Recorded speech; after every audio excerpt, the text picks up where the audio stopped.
आणि या संदर्भात बोलण्यासाठी सध्या आपल्याबरोबर अतुल भातखळकर जोडले गेलेत, भाजपचे नेते आमदार। अतुलजी, आपणही ऐकलं असेल आणि पाहिलं असेल झी24 तासनं सकाळपासून या बातमी संदर्भात मोहीम लावून धरलेली होती। हा आक्षेपार्ह मजकूर जोपर्यंत हटवला जाणार नाही तोपर्यंत झी24 तास याचा पाठपुरावा करेल आणि मुख्यमंत्र्यांनी याची दखल घेतलेली आहे आणि हा आक्षेपार्ह मजकूर काढण्याच्या सूचना मुख्यमंत्र्यांनी सायबर सेलचे आयजी यशस्वी यादव यांना मंत्रालयात बोलावून दिलेले आहेत। आता विकिपीडियाशी संपर्क साधला जाईल अशी अपेक्षा आहे। काय आपली पहिली प्रतिक्रिया?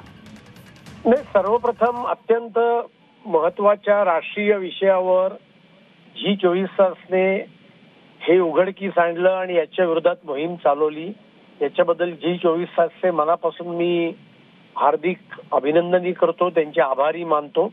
आणि आत्ताच मुख्यमंत्र्यांनी कॅबिनेट नंतरच्या ब्रीफिंग मध्ये सांगितलेलं आहे की आयजी सायबर यांना त्यांनी आदेश दिलेले आहेत। तात्काळ हा मजकूर काढण्याच्या संदर्भातली कारवाई करायला त्यांनी सांगितलेलं आहे।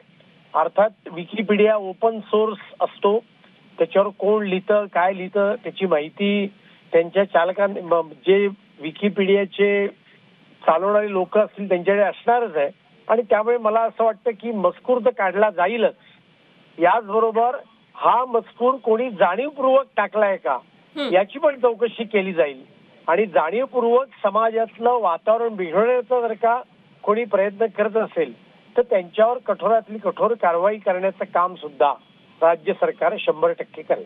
अगदी भातखळकरजी, याच मुद्द्यावर आणखी एक प्रश्न। आत्ताच आम्ही काही वेळापूर्वी सुषमा अंधारेजींबरोबर बोललो आणि त्यांनी एक प्रश्न उपस्थित केला की खान या आडनावासंदर्भात, म्हणजे कमाल खाननी जी सोशल मीडियावर एक पोस्ट टाकली होती आणि हाच खरा इतिहास असल्याची पोस्ट केली होती, एक वेगळा वाद त्यामुळे निर्माण झाला होता, तर अशीच दखल सोलापूरकरांविषयी सुद्धा घ्यावी असं त्यांनी म्हटलेलं होतं। कोणाविषयी? सोलापूरकर।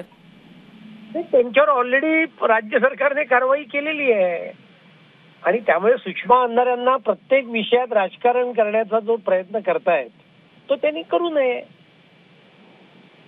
ठीक, झी24 तास बरोबर तुम्ही बोललात, प्रतिक्रिया व्यक्त केलीत त्याबद्दल धन्यवाद। अतुल भातखळकर आपल्या बरोबर होते।